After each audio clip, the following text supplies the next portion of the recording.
President Glover and I have gotten to know each other over the last couple of years, and I consider him now more than a colleague, more than an advisor. I consider him a friend. And I toured Edward Waters with him sometime over the last couple of years, really came to grasp an understanding of the history and the importance of this place. And I told him then, at some point, I want to be a part of helping with the success that he and his team have already pushed and experienced here. Tremendous strides have been made here in and around and in the neighborhood. This place has to be a beacon of light for the community and for young people. And not only what we're announcing today is it about actually doing something that's going to get results, but we're also sending a message that we have noticed a place where they stepped up and made things happen, and we've recognized that and are going to now invest in that and just be a part of it.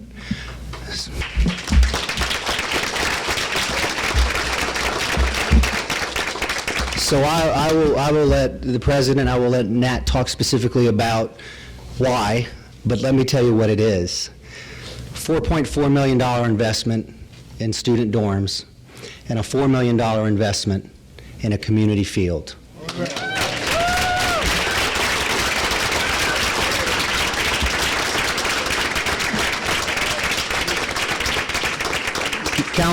Members of council are here today. Grateful for the 2 years that we've had together, and let's just keep getting things done. President.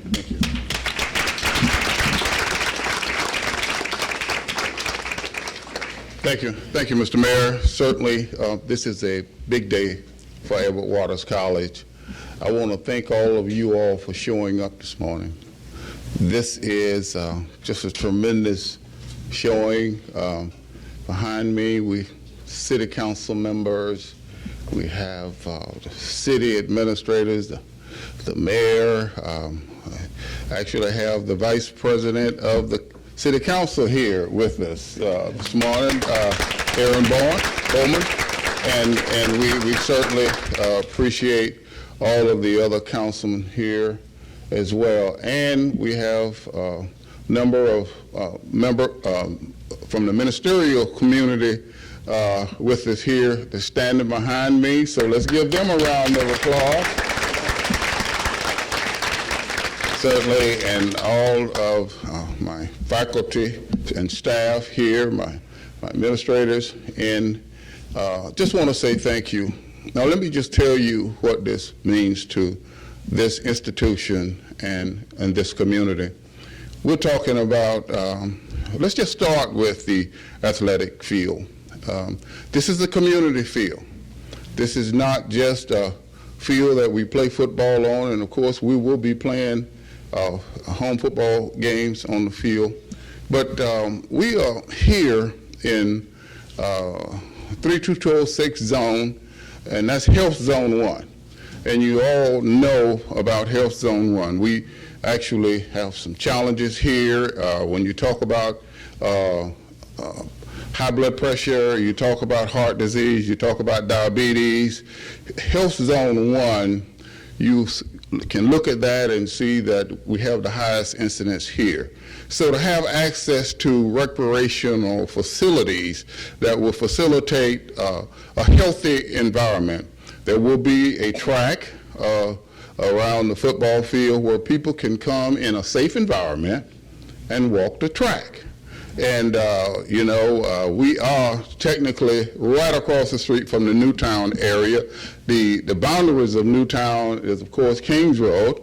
So we were just a few feet from Newtown technically. So I know some of you news people are going to figure that out. So I'll just go ahead and say it here at the press conference. But that's a big deal. And when we talk about the dormitories, the dormitory is a big deal as well, because what we're trying to do, we're trying to create the best environment for our students here. The mayor was impressed with what we've been able to do when he came here, and And he asked me the question. He said, Nat, if you could have one or the other of these, which would you select? I told him without hesitation or reservation that I would have to say I wanted to do what was best for my students first here. And of course, you all know that Edward Waters College student profile is that about 95% of our students on financial aid. So as a result of that, I want to create the best environment so they can matriculate and stay in school. We want to make certain that they stay in school, and we don't want them dropping out because of facilities or because of not being safe. So we want to make certain we were able to do that. I was able to make that case to the mayor, and I think I can make it anywhere I go. Because when you look at keeping these students in school, keeping these students in college, it's a pay me now or pay me later deal. If we invest in them now, they will end up being tax-paying, revenue-producing, and serving this community. But if they drop out, then it will be just the opposite, and that price tag will be 10 times as much, all the way up from unemployment to the prison system. And believe me, we taxpayers support that.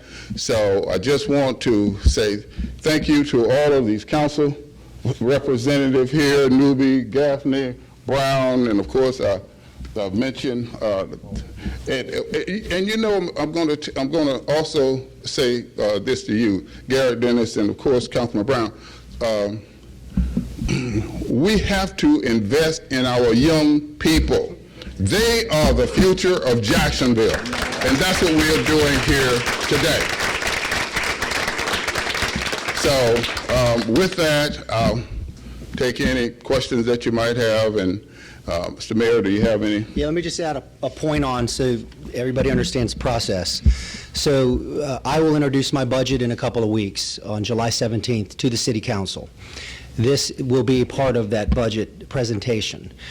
In that presentation, there will be a piece, Safe Neighborhoods. This is a piece of that Safe Neighborhoods appropriation we'll be asking for. So there's more public safety stuff to come as a part of a bigger discussion when I present the budget, and this is a very important piece of that.